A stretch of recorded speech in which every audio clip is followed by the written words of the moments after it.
নমস্কার বন্ধুরা, জঙ্গলমহল ভিলেজ ফুডে আপনাদের সকলকে স্বাগত। বড়দের প্রণাম এবং ছোটদের ভালোবাসা জানাই। আশা করি সবাই ভালো আছেন। আজকে আমি আবার চলে এসেছি আরেকটি মিষ্টি রেসিপি দিয়ে। তা আপনারা প্লিজ প্রথম থেকে শেষ পর্যন্ত ভিডিওটা দেখুন। আমি আজকে সরপুরিয়া রেসিপিটি আপনাদের সঙ্গে শেয়ার করব। তো উনুনটা ধরিয়ে নিয়েছি, কড়াটা বসিয়ে দিচ্ছি।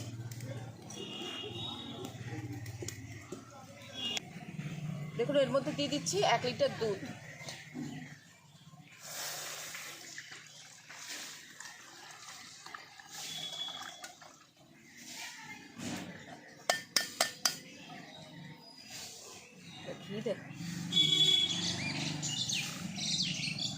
দুধটাকে ভালো করে ফুটিয়ে নিয়েছি, এরপর এটাকে ছানা করে নিতে হবে। তা একটু ভালো করে ফুটে যাক।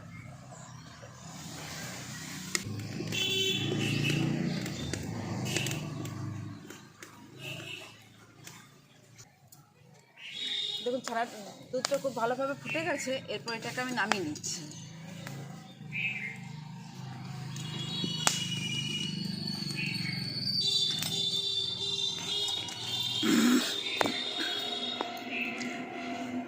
এখানে আমি 2 চামচ ভিনিগার আর একটু জল দিয়ে মিশিয়ে রেখেছি। এটাকে অল্প অল্প দিয়ে আর আমি ছানাটা কাটিয়ে নেব।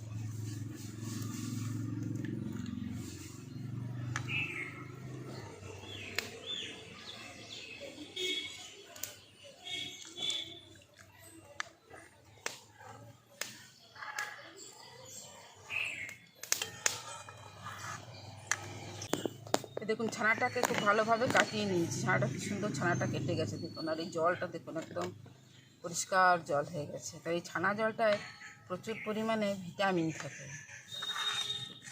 এই জলটাকে কিন্তু ফেলে দেওয়া ঠিক না। এই জলটাতে প্রচুর কাজ হয়। এটা দিয়ে আটা মেখে নেওয়া যায়। তারপরে এইটা এমনি কিন্তু ছানা জল অনেকেই খায়। তাই আমি ছানাটাকে ভালোভাবে কাটিয়ে নিয়েছি। এই ছানাটা কাটিয়ে রেখেছি, ছানাটাকে ভালো করে ছেঁকে নেব। দেখুন, এই ছাঁকনিটার সাহায্যে আমি এই ছানাটাকে খুব ভালো করে ছেঁকে নেব।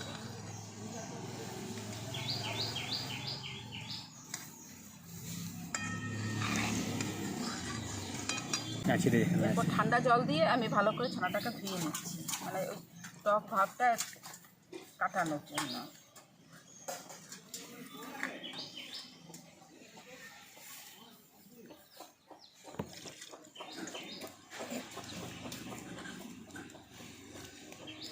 দেখুন, কড়াটা ভালো করে পরিষ্কার করে আবার বসিয়ে দিয়েছি।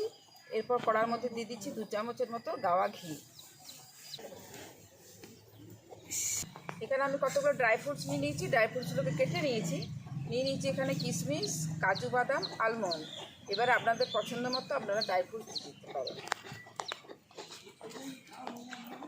ড্রাই ফ্রুটসগুলো আমি ঘিয়ের মধ্যে দিয়ে দিচ্ছি।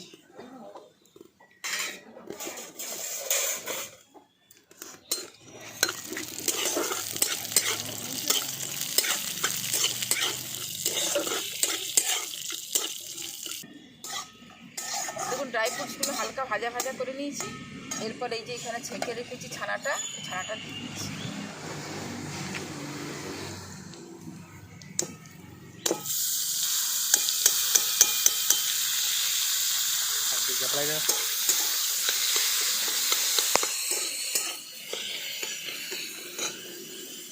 ড্রাই ফ্রুটসগুলোর সঙ্গে ছানাটাকে ভালো করে মিশিয়ে নিয়েছি। এরপর দিয়ে দেবো এতে চিনি।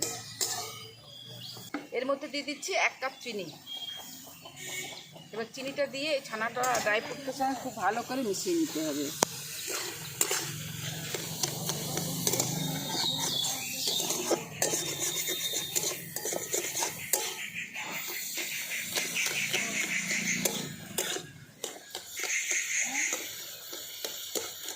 এবং চিনিটা দেওয়ার সঙ্গে সঙ্গে কেমন জল জলের মতো হয়ে গেল।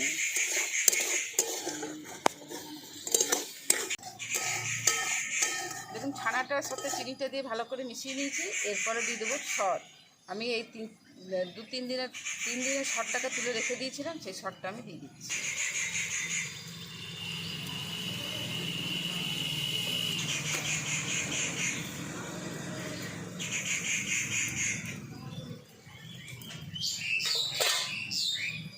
এর সাথেই দিয়ে দিচ্ছি আগের থেকে তৈরি করে রাখা খোয়া। তা আগের থেকেই আমি তৈরি করে রেখে দিয়েছিলাম।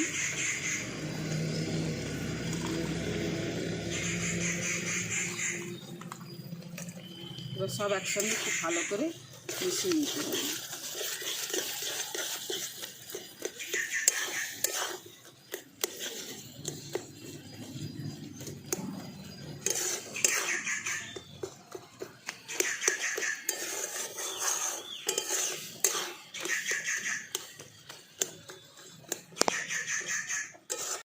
দেখুন সমস্ত কিছু দিয়ে আমি একসঙ্গে খুব ভালো করে মিশিয়ে নিয়েছি। আর এটা বেশ একটু চ্যাটচেটের মতো হয়ে এসছে, তবে আমি আর একটু নেড়ে এটাকে আরেকটু টাইট করে নেব। শক্ত একটা শক্ত খুব শক্ত হবে না, মোটামুটি একটা টাইট পরিণত করে দেবো। এই দেখুন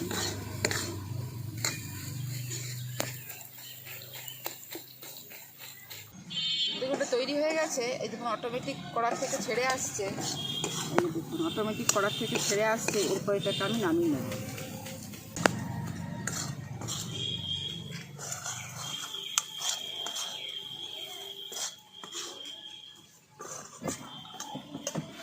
দেখুন এরকম একটা থালা নিয়ে নিয়েছি, থালাতে অল্প একটুখানি ঘি বাড়িয়ে দিচ্ছি।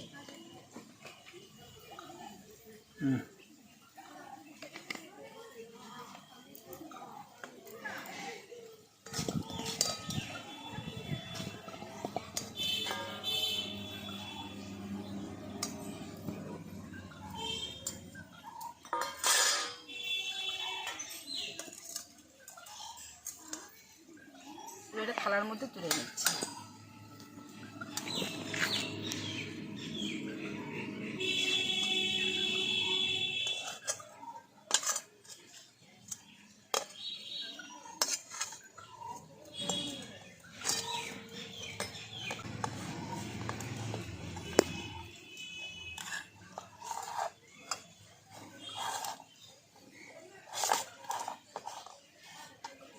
থালার মধ্যে খুব ভালো করে মেলে দিয়েছি।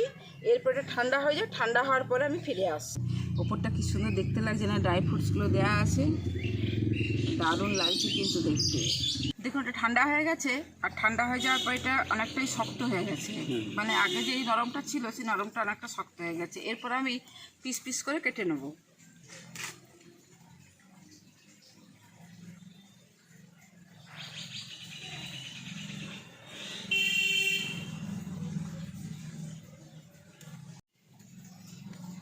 এই দেখুন পিছন দিকটা দেখুন কি সুন্দর হয়েছে, এই যে দেখুন। আর এর ভেতরে এই যে আলমন্ড কিশমিশ কাজু দেওয়া আছে, তো যখন মানে খাওয়া হবে বেশ মুখের মধ্যে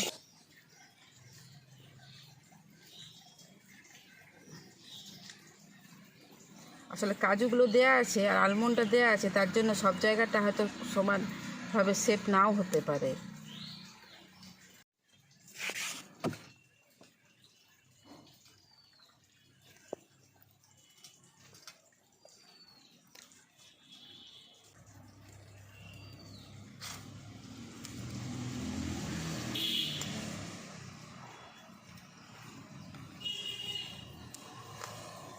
সুন্দর এগুলো তো উঠছে দেখুন।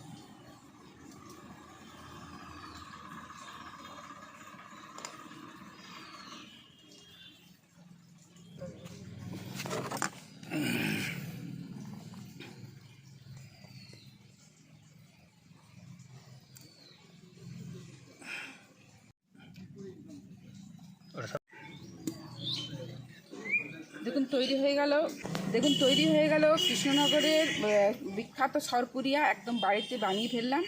তো এবার আমি খেয়ে দেখছি যে কীরকম হয়েছে।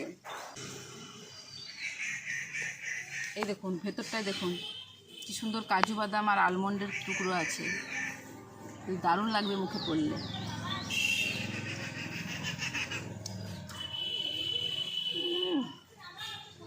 দুর্দান্ত হয়েছে খেতে, নিজে তৈরি করেছি বলে বলছি না, আমার দারুণ সুন্দর খেতে হয়েছে। কিন্তু আপনারাও ঠিক এভাবে বাড়িতে বানিয়ে খেয়ে দেখবেন।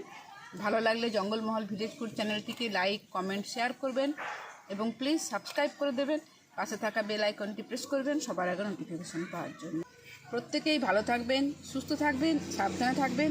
আজকের ভিডিওটা আমি এখানেই শেষ করছি। আবার আপনাদের সঙ্গে দেখা হবে পরবর্তী আরেকটি ভিডিওতে।